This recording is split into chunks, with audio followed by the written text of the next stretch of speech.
Okay, you guys, let's get this going. It looks to me like today we're going to have a lighter attendance, which is okay.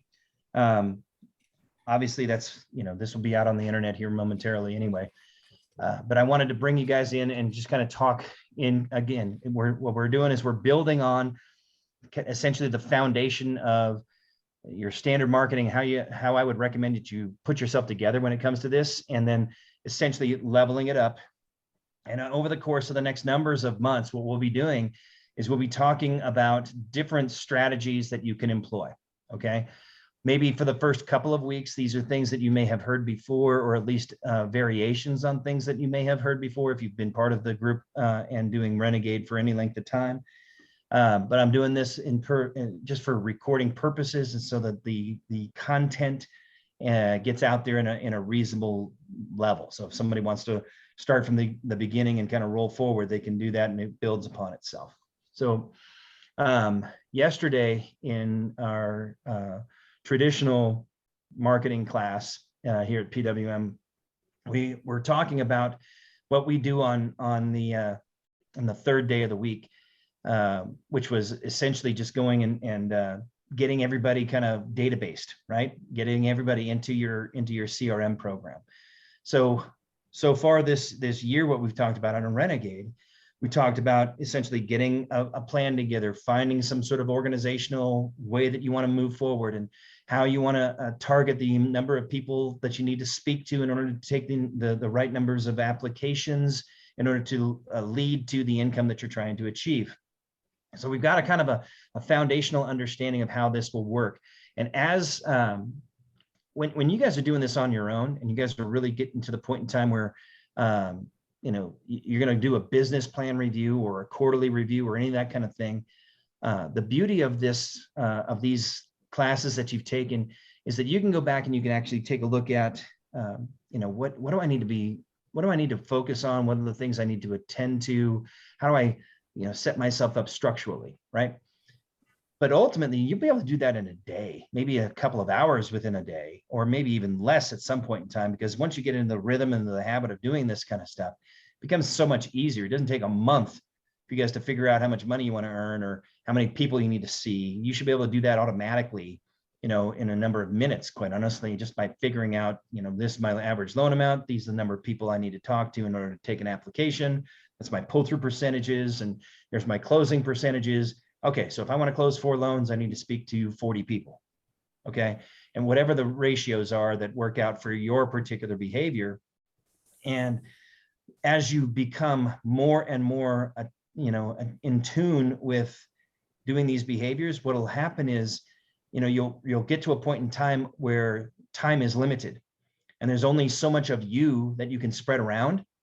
And once you recognize that you're performing at whatever your highest level of contribution can be to your business, you hit the ceiling, and there's only so much that you can do. And so instead of efforting harder and working more hours or doing things to that effect, what you learn to do is you dial that conversion percentage in, and you improve your ability to convert conversation. Okay. And really what that comes into is your languaging and your scripting and the things that you're doing that are going to resonate with whomever your prospect happens to be that another referral source or a customer person who's going to be looking to borrow money. All right.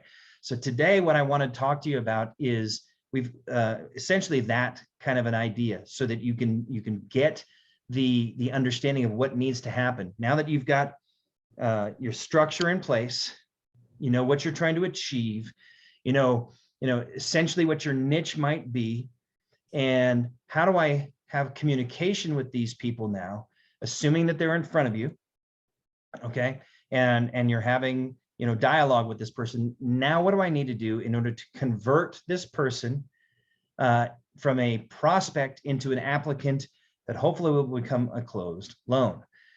So there's things that I want you guys to learn how to do, and there's languaging I want you to learn how to understand.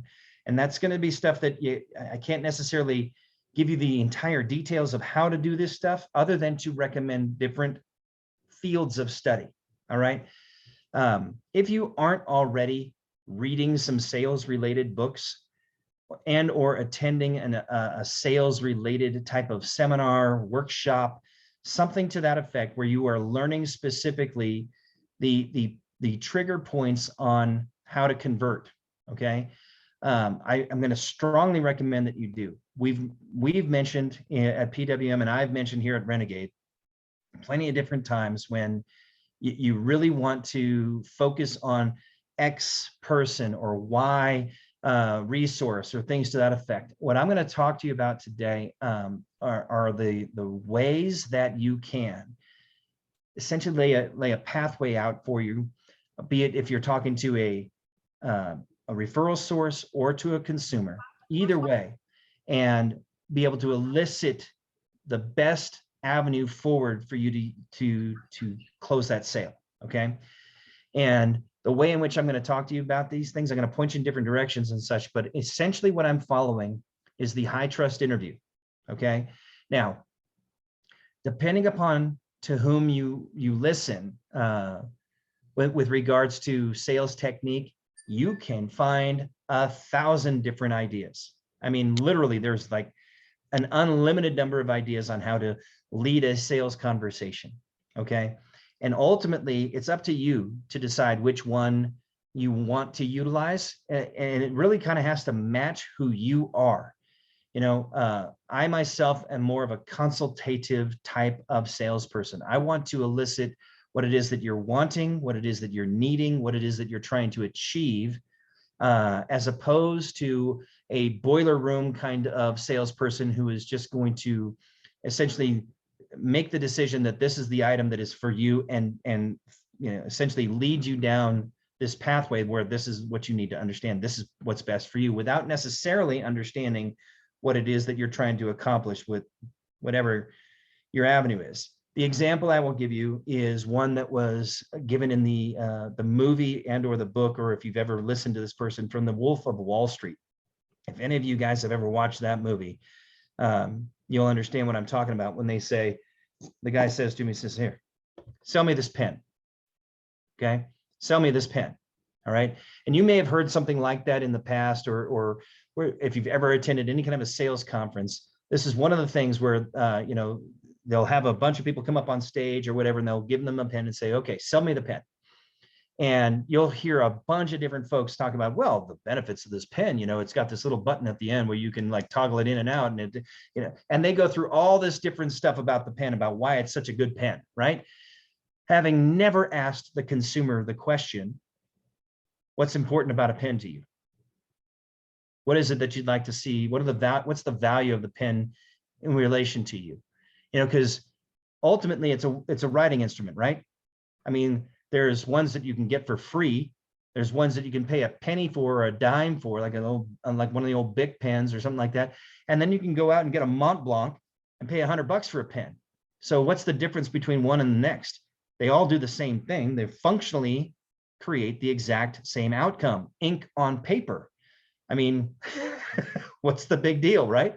So they all do the same thing. They are a commodity, but one that you can sell for a dime versus one that you can buy for $150. You know, cross pens. This is, I'm dating myself because that was like one of the gifts I got from graduating high school was a pen, a couple of cross pens. One was a pencil, one was a pen. Boy, they were nice. Okay, God only knows where they are anymore. I remember buying myself a Mont Blanc at one point in time and just thinking that was the cat's meow. But what's the difference? You know, honestly, there's fountain pens, there's, you know, rolling ball pens, ballpoint pens, that kind of stuff. Ink on paper, the end, right? But the difference between them and how you approach what your consumer actually wants in their hand, you know, when they're talking about a pen, is massive. You know, if I'm just trying to get ink on paper, any pen will do. If I'm trying to do calligraphy, you know, there's a certain type of pen that will work. I can't use a Bic ballpoint to do calligraphy very well. You know, they have those fountain pens and all the other kind of stuff that really looks, you know, pretty and whatever. So what's my motivation as a consumer? I need a pen. Really? Okay, well, here, any pen will do. You know, Alice in Wonderland. Which way are you going? I don't know. Well, then I guess any direction's fine, you know? So that's what I'm going to talk to you guys about is when you finally get a prospect in front of you, when you've done your foundational marketing, you've made outbound calls and you've booked an appointment, you have someone that's sitting in front of you, the scripting that I would suggest that you use is one where you are determining, or you're able to pull from that consumer, that customer, that referral source, what is it that they value? What is it that they need? Okay. And they may not even know that they have a need, quite honestly. So if that's the situation, your question asking is really where this is going to bring you towards the answers that are going to resonate the most with your customer. Okay. And I'm just going to say customer, and that's going to be referral source or borrower, whichever, anywhere and in between. Is everybody following me so far? Yeah. All right, cool. So in the Dropbox that I make available to everybody, there are multiple different script type of things or question asking types of things that you can go through with regards to the high trust interview. And again, high trust interview was something that was created by Todd Duncan back in the early 90s, is when he first started publishing this stuff and training on high trust. But it's a variance of things from people like Og Mandino, people like Bob Proctor, any kind of sales specific type of training that you can go and find, Dale Carnegie, Dan Kennedy, you name it. All these things are things that Todd essentially took and created his own his question asking or interviewing style of selling. And that's really what this is. It's an interview leading towards a sale. I'm gonna mute out some folks here. There we go. All right, let's see. Thank you, Sarah. Let me get to Isaac here. Boom, got it. All right, if you guys have something to say, feel free to unmute and just bring it on in. This is conversational. I'm happy to create that, but if it gets background noise and stuff like that, I won't, just for the courtesy of others, I want to make sure that everybody else can hear. But yeah, go for that. You can raise your hand or whatever way you want to behave. Okay, so look, at that initial interview situation, let's assume you're interviewing a referral source, and which is kind of the methodology that we train at PWM, is get those referral partners to sit down with you, create a business partner out of them on a long-term basis. That initial conversation, I get questions like this all the time. Well, what do we ask? What do we talk about?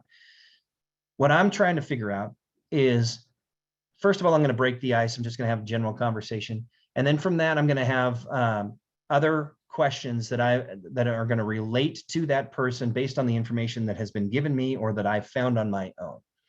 And that's just the research that I've done on that particular person, how many transactions they may have done in the previous year, how much volume goes through their pipeline. If they're not like a realtor type of referral source, how many clients they may have, what kind of assets under management they may do, anything like that I can get from just your basic internet searches. Okay, just simple kind of volume kinds of searches. Ultimately, what I'm trying to figure out is, does this person want to do more business? Does this person need someone like me in their life to help them improve the quality of their offering to their current clientele? Either can be true, they can be true simultaneously. Okay, if they are both true, you've got a perfect reason to do business with that person. And ultimately, what you can either solve on that first meeting, which I don't necessarily recommend, although the high trust interview sometimes will bring you to that moment. But if you've set it up as a 15-minute meeting, you don't have enough time to get to the depth of that information, really, unless that person allows you to take that first 15-minute meeting and turn it into an hour-long meeting. My general recommendation is, if you're doing the 15-minute meeting in a public setting, it's not appropriate to take it to that level, just simply because you're out in the world, at a coffee shop or, bakery or some other random place, a restaurant, where there's so much distraction that you may not get the depth of answer that you're really looking for as to what a client may want or need.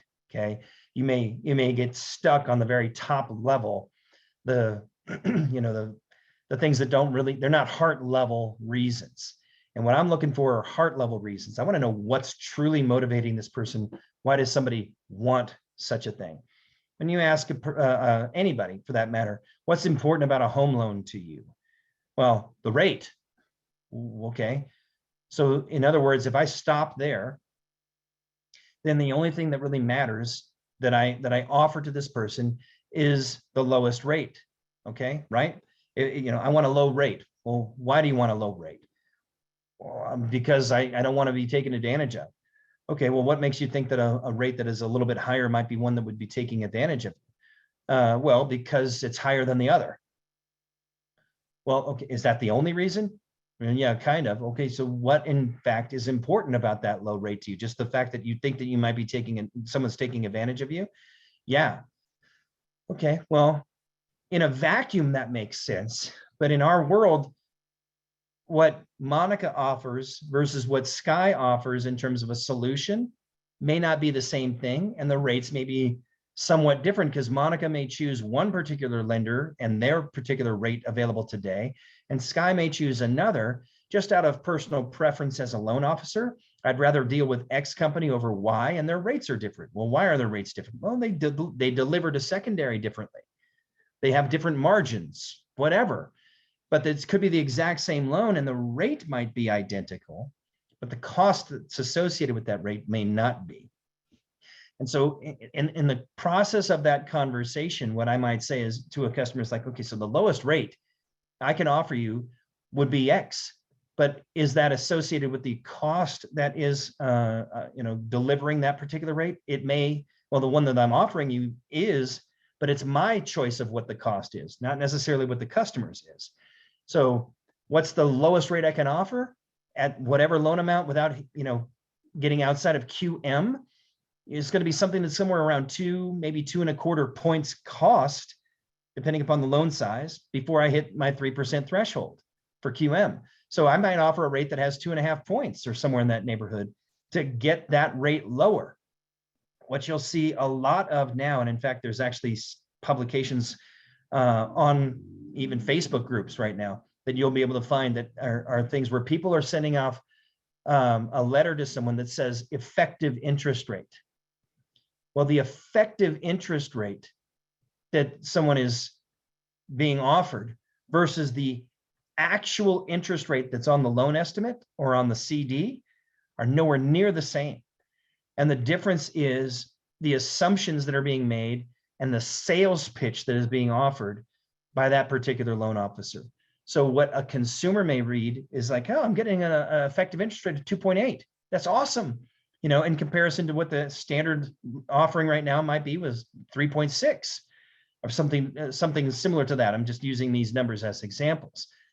But the difference between the actual offered rate and the one that the effective rate is that the consumer would actually be paying comes into play with if they were to pay an extra $300 per month towards their principal, therefore bringing down the effective interest rate, or they're paying an insane amount of points in order to get the effective interest rate down to a certain level. I mean, it's I was going to say nonsense. It's not nonsense. It's really crafty salesmanship, but it's also incredibly misleading.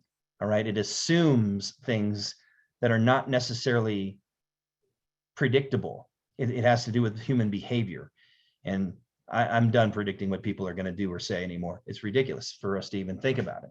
They may have the right intention, but there's something about intention in the pathway to hell, so let's just be real. All right.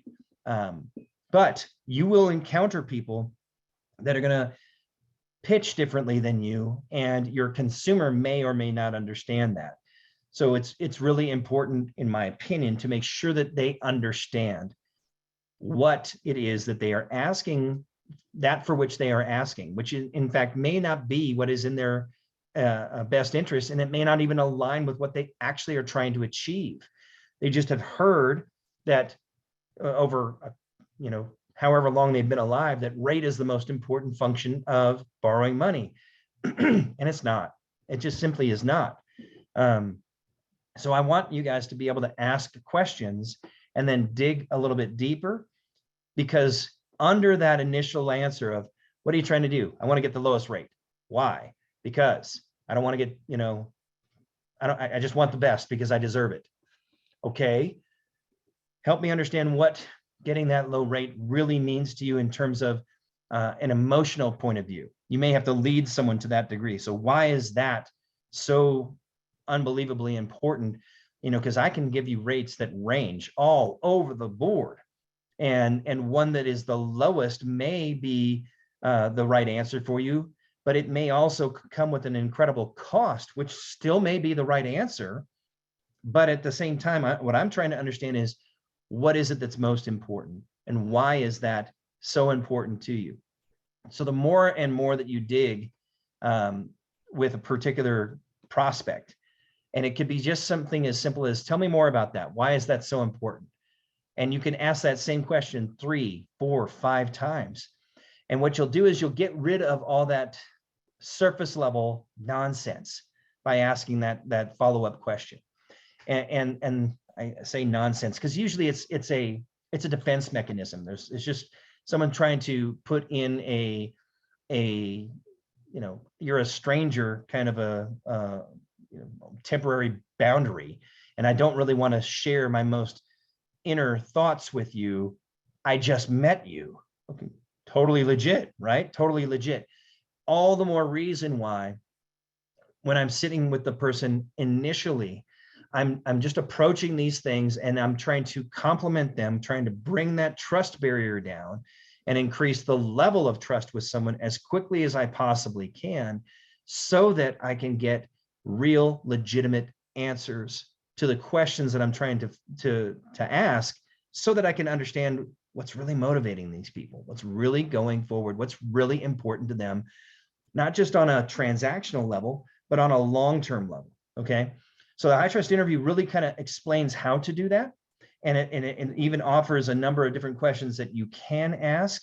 And especially in that initial conversation, what I'm really kind of trying to get at is, tell me about your business. Tell me about what's important to you about your business. Are you planning on staying in business for a lot longer? Are you on the precipice of going out of business? Are you like a 2-year person? Are you a 20-year person? I want to know how much I'm going to invest in you and how much you want me to invest in you. Because if I devote hours upon hours upon hours of my time to you and developing your business to increase your business, and in fact, all you really want is more efficiency in your business and having people come to you a little bit, easier, and you're just too tired to go out and get it yourself, then I haven't done a ton in terms of increasing your business by offering, okay, we're going to go to this event, then we're going to go to that event, we're going to do all these other different things that are requiring energy and time, when that's not what they want. They would rather just be able to pull business out of their existing database, per se, as an example, and they don't necessarily know how to do it, or the way in which they've been doing it hasn't resonated with their audience. And so that might be the conversation that this is leading to. They want more business, but they don't want to do it by knocking on the next door or making the next phone call or partnering up with the X number of people or whatever that might mean. And if you can provide the right answer to this person based on the questions that you're asking of them, that's the best way that you're going to be able to get that person in business with you that I can possibly tell you, other than literally handing them free business. Okay. I'm going to go out and generate it myself, and I'm going to bring it to your doorstep, and you're going to get to do it. But again, that may not be what they want. There's plenty of people over the course of my 30 years in this industry that I've spoken to who have no interest in taking one more client on. They don't want another, period. Not one. They're at their capacity. And if you're sitting there and your value prop is, I'm going to bring you more business by bringing you more people, you just ran into a brick wall, face first. Okay. You're like Wile E. Coyote at full speed. Ow, so, and everybody, yeah. Here's to Wiley, okay? Poor son of a gun gets beat to heck all the time. Anyway, the deal is that, all right, so let me show you how we can better harvest business out of your existing database, not necessarily by increasing your volume of clientele, but maybe by increasing your assets under management, or it might be by getting more referrals from the people that are within your database of more business directly from them, be it more money in the investments. It might be that they buy another home, but you're dealing with the same people, same. You don't have to learn who they are again to do more business with them. They're buying a second home. They're buying an investment property. They're buying commercial. They're doing any number of different things. So you can harvest from the people that they've already got. Therefore, they don't have to spend a ton of money on doing marketing campaigns or going out to different networking events, et cetera. If that's more what they're looking to do, how do I help them do that? But if they just say, yeah, I'm looking to do a little bit more business, and you say, okay, great. And you come at them with a whole bunch of different ideas that have nothing to do with them harvesting from their own, you've given them answers that they're not the right answers. They are answers, but they don't match what they actually value.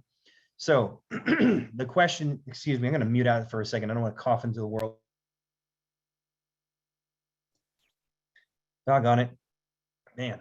Anyway, so the questions that you ask, what you're really looking for is what's motivating that person towards that truly the need that they have or the value that they're trying to achieve.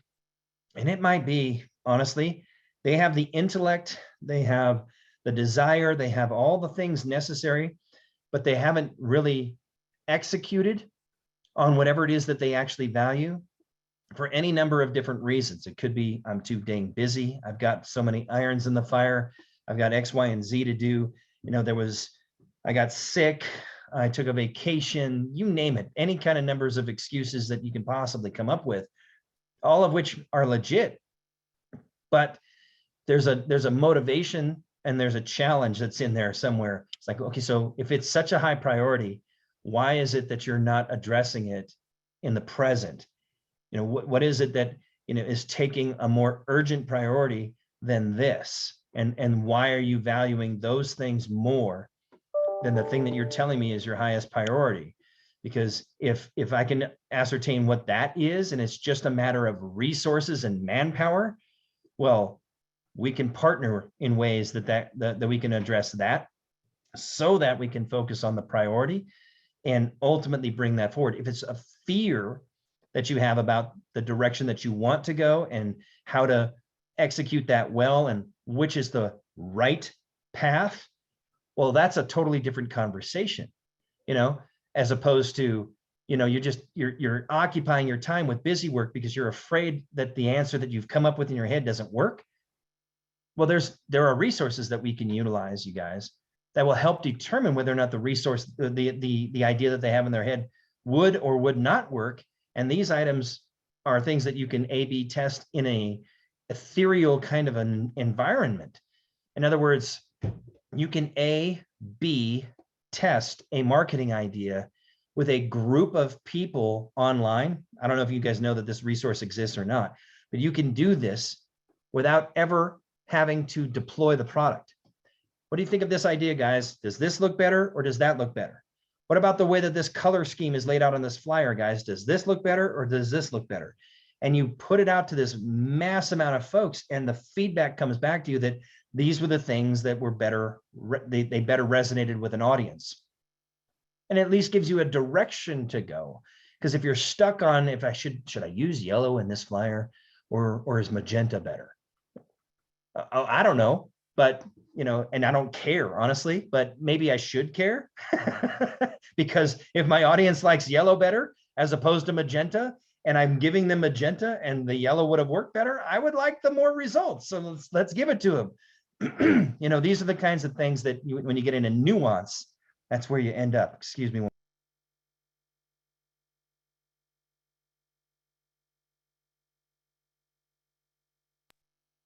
Sorry about that, y'all.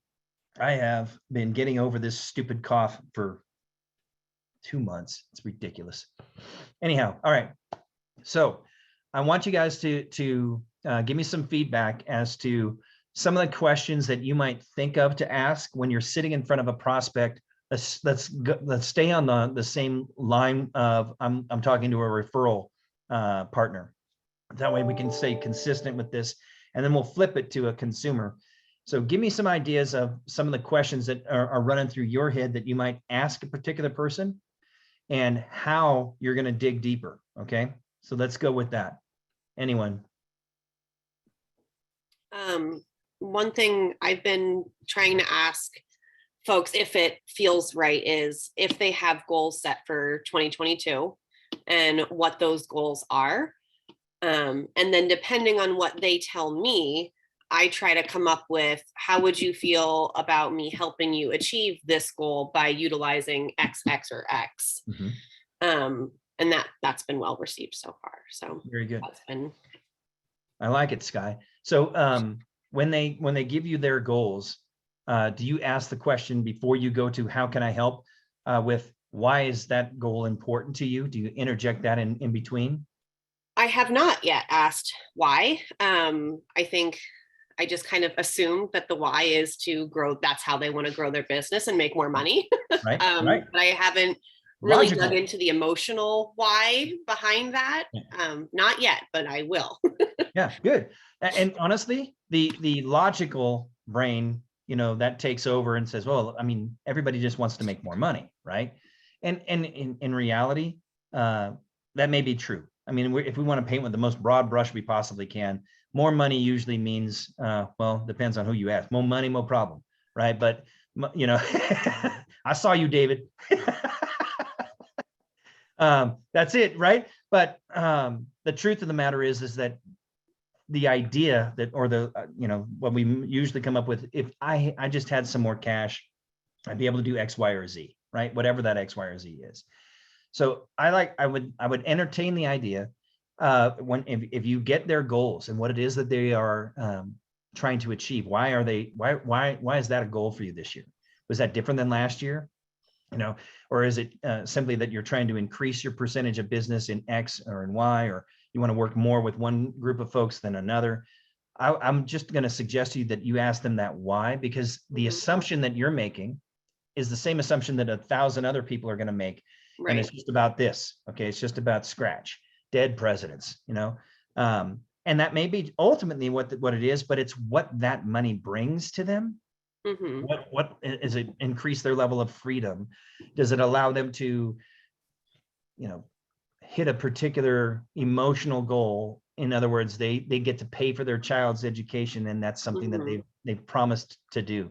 But you don't necessarily know that that's what the money's for, right, until you ask the question about. Right. So why this goal this year? What is it about this goal that you're trying to achieve? And you get them to give that answer, and that emotion.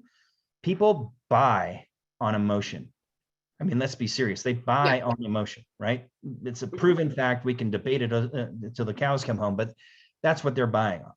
The logic is how they justify what they've decided to buy. Okay. Ed, why the Rolex? Not that I've ever had a Rolex. Well, it tells time. That's a lie. It tells time, of course.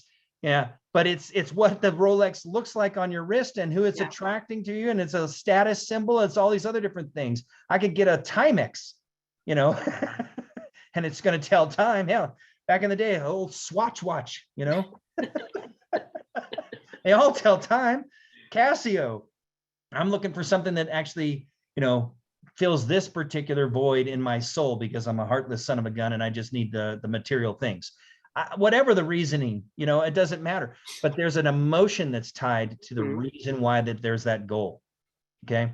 And what I suggest to you is the better you become at asking those kinds of questions, and which is why when you're sitting in front of the Golden Gate Bridge, like Bob is right now, and you're just like chilling out with a whole bunch of people that are walking around and creating noise and distracting that particular person. When you go to that level of depth, in that kind of a setting, you're going to get a different answer than if you're in a protected environment where that person can actually share what's truly going on, where they don't have to worry about somebody judging them, right? Yeah. So you can dig to those kinds of initial questions, like, tell me a little bit about that goal. Why is that so important? Well, you know what? It's this and this and this. You're not going to necessarily get a tear coming out of them, but you might at least get you can dig a little bit and understand what the connection is in there, and then say, okay, so how many of your partners presently are helping you achieve that goal? Or is this something that you're doing on your own? What a differentiator that might be. Yeah. Because if they're giving their loans presently to somebody, right? And if that person is helping them or not helping them achieve their goals, or not, that's the window of opportunity that you have. And if you put yourself in that window and say, I'm that solution, I could be that person to help you achieve those things. And what I really want to understand a little bit better, and what I'm going to need some time to figure out, is how. So let me go back to my office, sit on this for a day or two. I want to get on your calendar 2-3 days from now, no more than that, just a couple days from now, in your office, when we can sit down and spend a little bit of time on these goals and really address those things. And whether you choose to do business with me or not, you're going to have the answers that I've come up with, and it's worth what you think it's worth. But I would love to participate in whatever business that we can get from the delta that we achieve together by doing this work on this goal that you've deemed so important. And that little bit, it's what you're asking for is simply what you help create.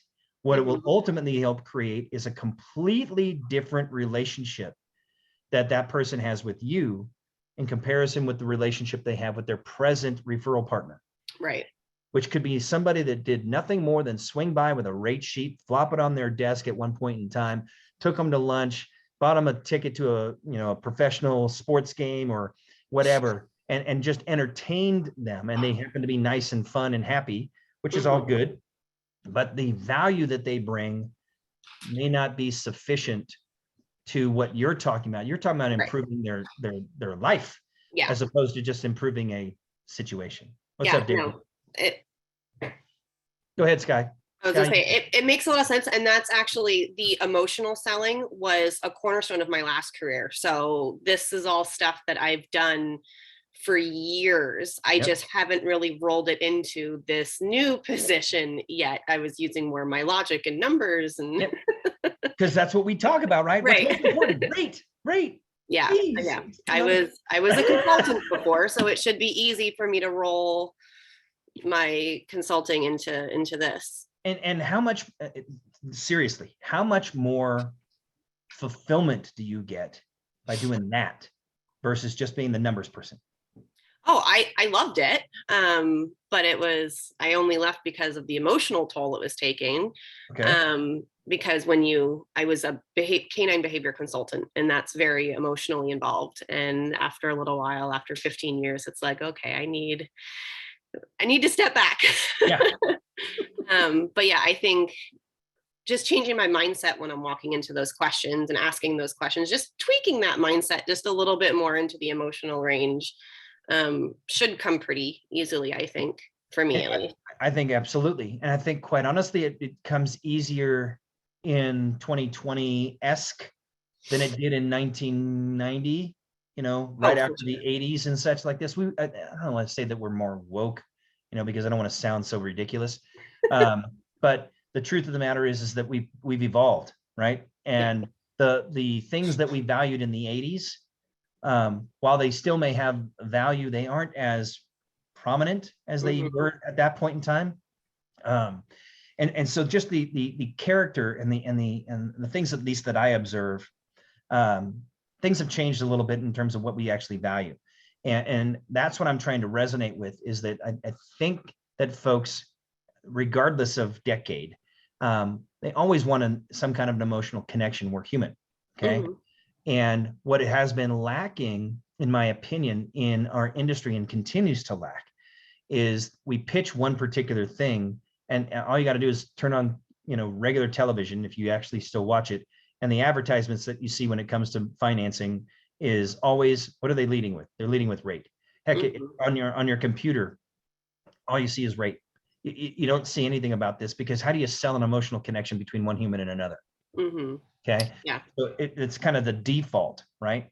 But this is how I'm going to suggest to you, you are going to change your relationships with these potential referral partners when you're sitting with them, by asking these kinds of questions, because they're going to leave that initial meeting going, that was different, and then they may blow it off. And then when you meet with them 2 days later, their attitude might be different as well, which is all the more reason why it's important to follow up between that first meeting and when you're going to sit down with them again, to remind them the purpose for this meeting is like, hey, I found some really cool stuff actually, and I'm really excited to share this with you because I think that these things are going to resonate really well.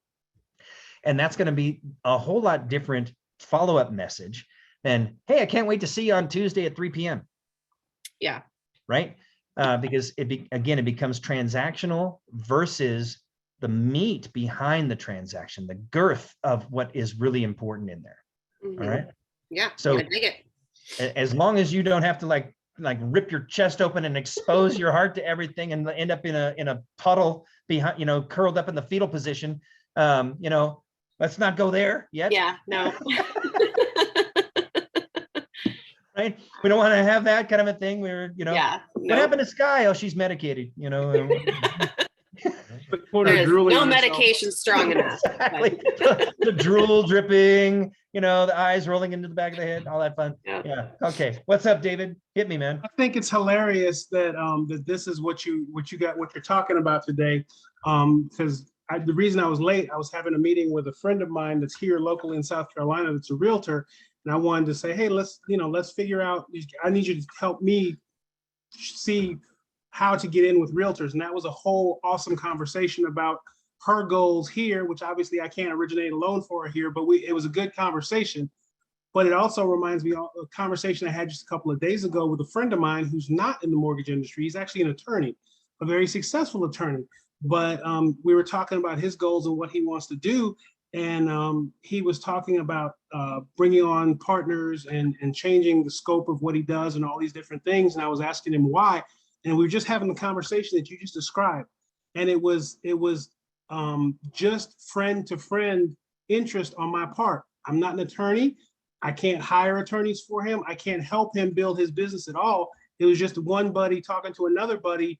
Well, why are you wanting to do this? Well, why are you wanting to do that? And long story short, after like a 20-minute actually probably about a 45-minute conversation, come to find out the reasons he thought he wanted to expand his business were not the reasons he wanted to expand his business. He doesn't want to make more money. He's doing really well. He wants more time and more flexibility, which he doesn't have.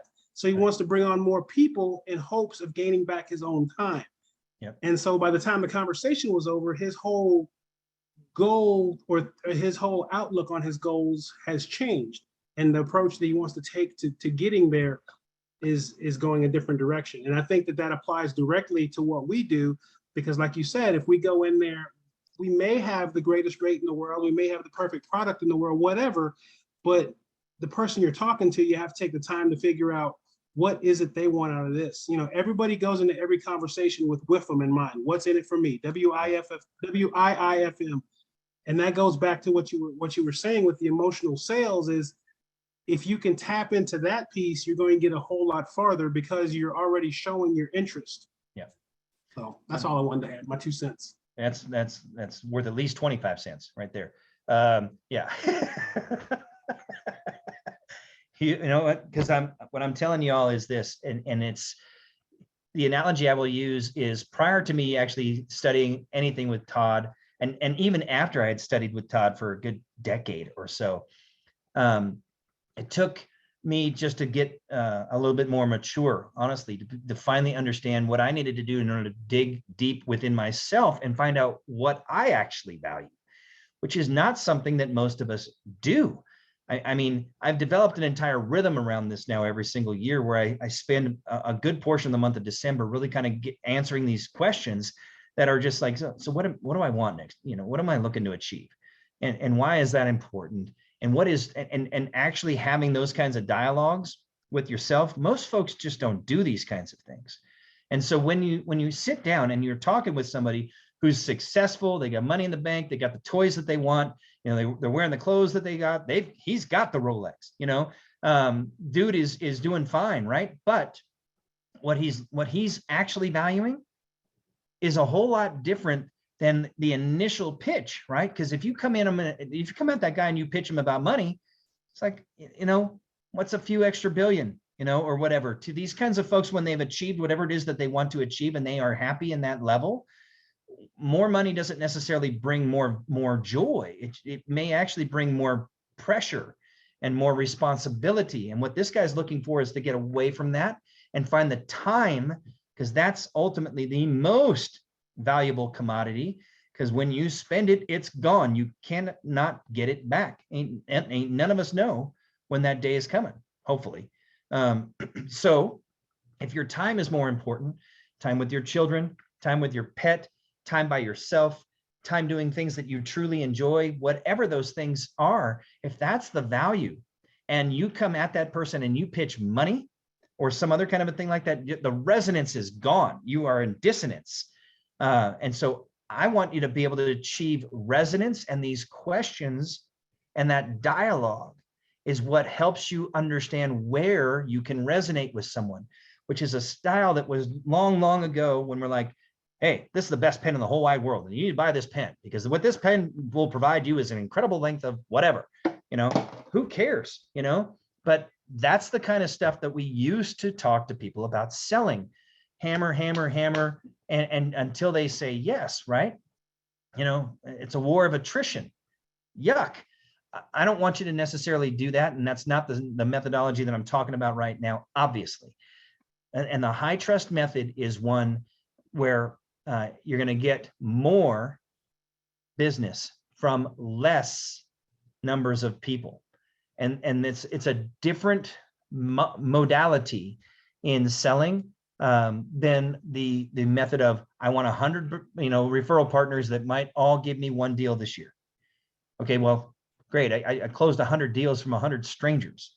That's fine if that's what you want to do, and it works just as well. If the ultimate goal is just the number of transactions that you're closing, I'm going to suggest to you that because of who we are as people, that you may find more value in actually creating that kind of relationship. And if you've been around long enough with PWM, you've heard Doug talk about, these people have become his friends, and these people are, they go to the fight nights with him, and they do the UFC watch nights in his house, and they go, if you're with Pitt, they go skiing together or whatever they do, these different events that they're going to. Well, I'm going to submit to you, those people are on a completely different level emotionally with their relationship with Pitt and Doug, as examples, than the folks that continue to give those guys business, who, is the one a quarter, maybe one every 6 months kind of a deal that they throw their direction,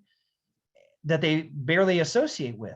And yes, you can have 50 of those people that give you a deal every 6 months, and therefore, you've got 100 transactions there. Great. I don't know necessarily, well, I can tell you personally, that's not going to be fulfilling to me. All right. I mean, yeah, it's great to have the closed transaction, but if I don't know how that person operates or what they value or their true goals in mind, if I don't know what it is that they're trying to achieve, all I am is a tool that they are using to facilitate a transaction. And the love that's in that deal is zero. It's just like, hey, I know that Ed can get the thing closed, and so I want to throw it to Ed. Well, how do you know that Ed can do it? Well, because Ed throws me, 7 emails a month, and texts me every once in a while just to check on me and see how I'm doing. And that's all done electronically through artificial intelligence, but they don't necessarily know that. But you see what I'm saying? It could be nothing more than just solicitation, and then fine. You can make it as something as simple as which grocery store you go to. Why did you choose Safeway over Albertsons? Well, one's closer than the other. One's prices are lower than the other. I like the way it smells in Safeway versus, whatever your reasoning is, the shopping carts, they have those little antibacterial wipes when I walk into Safeway, and they don't at Albertsons. Okay, whatever your reasoning is, right? But is there any love per se in that choice? Probably not. And what I'm suggesting to you, and what Todd and the Masterclass Elite group, and even prior to that, just what we learned is this: I can have 10 referral partners who refer me 3 loans a month each. Okay, but I know exactly how that referral partner works. I know what they value. I understand everything it is about their business, and I can associate my transactional behavior towards that particular referral partner.